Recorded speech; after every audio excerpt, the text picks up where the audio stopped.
Jewish people, already before the golden calf was created and they served it, they already wanted to. It already entered their minds. The will to serve another God.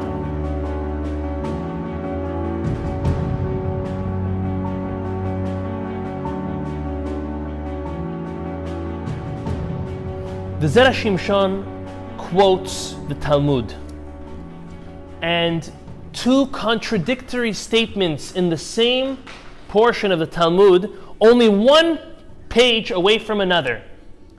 The first statement the Talmud says is that the robe of the Kohen Gadol atones for an individual who spoke slander, spoke Lashon Hara, that no damage was done. For example, if Reuven were to speak derogatorily about Shimon to Levi, but Levi doesn't act any different to Shimon, even though he heard something very nasty from Reuven about Shimon.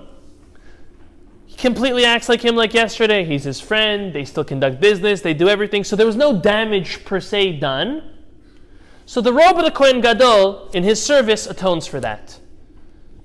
But if damage was done, and now Levi acts differently towards Shimon, not so friendly, different than before, at that moment, leprosy is what atones for the individual who spoke Lashon Hara. A page prior to this statement, the Talmud says that leprosy is so severe that there's nothing that can atone for it. And the Zera Shimshon now looks at these two statements within one page and says, well, does leprosy atone for Lashon Hara? Or does it not? He answers in a very out-of-the-box, interesting way. Listen to what he says. He says, in truth, Lashon Hara is so severe that there is no way to atone for it, except for when a communal prayer, a congregational prayer, is done on behalf of the leper, once he has the leprosy. That's the way to atone for Lashon Hara. And he gives an example. He says, when an individual speaks derogatory about another individual, what they have done is they have done something which is irreversible. If I say something nasty about you to someone else, there's no way to take that back. Those words have came out, those words have made a decree. As David HaMelech says in chapter 12, verse 4, he says, Yachret Adonai kol siftei halakot lashon medaberet gedolot. May the Lord cut off all smooth lips, the tongue that speaks great things. That there is nothing that can atone for speaking Lashon Hara except for death. It's so severe when you speak Lashon Hara. Yet the Zera Shimshon is saying that if a person involves the congregation in prayer for his atonement, it could work. When a person says something, they're making a decree.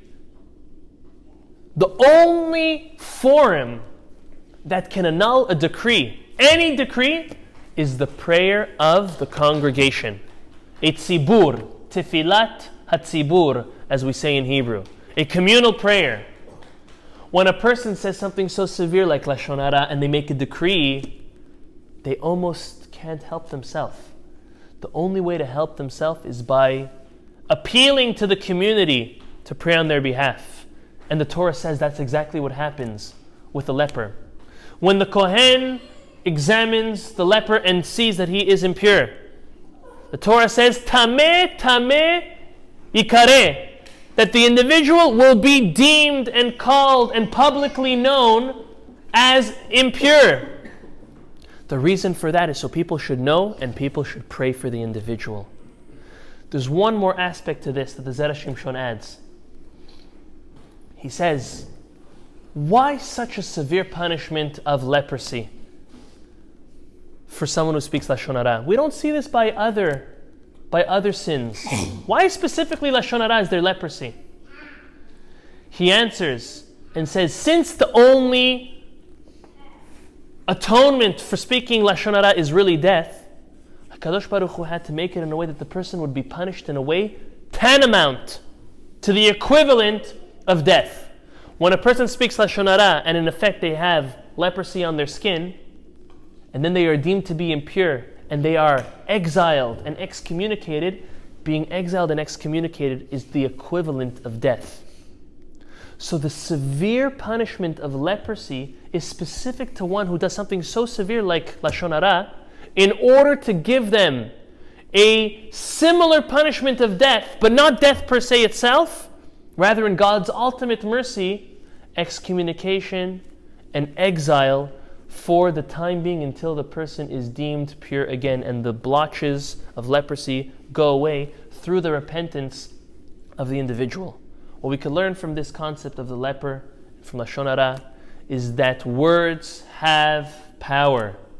Words can build a person, words can destroy a person.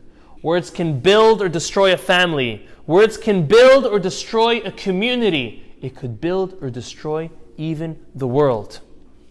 As Jews and as human beings, we have to, as much as possible, pay attention to what we say, how we say it, try to think ahead and not reactive of the repercussions of what we say and what could come out of it. And even though nowadays we don't receive leprosy for speaking Lashon Hara, but other spiritual things happen in our life. Sometimes beracha, blessing, is withheld from us because of the way we speak or because of the things we listen to, the way we deal with others.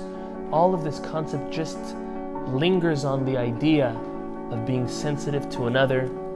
And ve'avta l'reacha kamocha, do unto others as you'd like to be done to yourself. You wouldn't want someone to come and say a bad word to you or about you, whether it's in front of you or not in front of you. So don't go do that about someone else.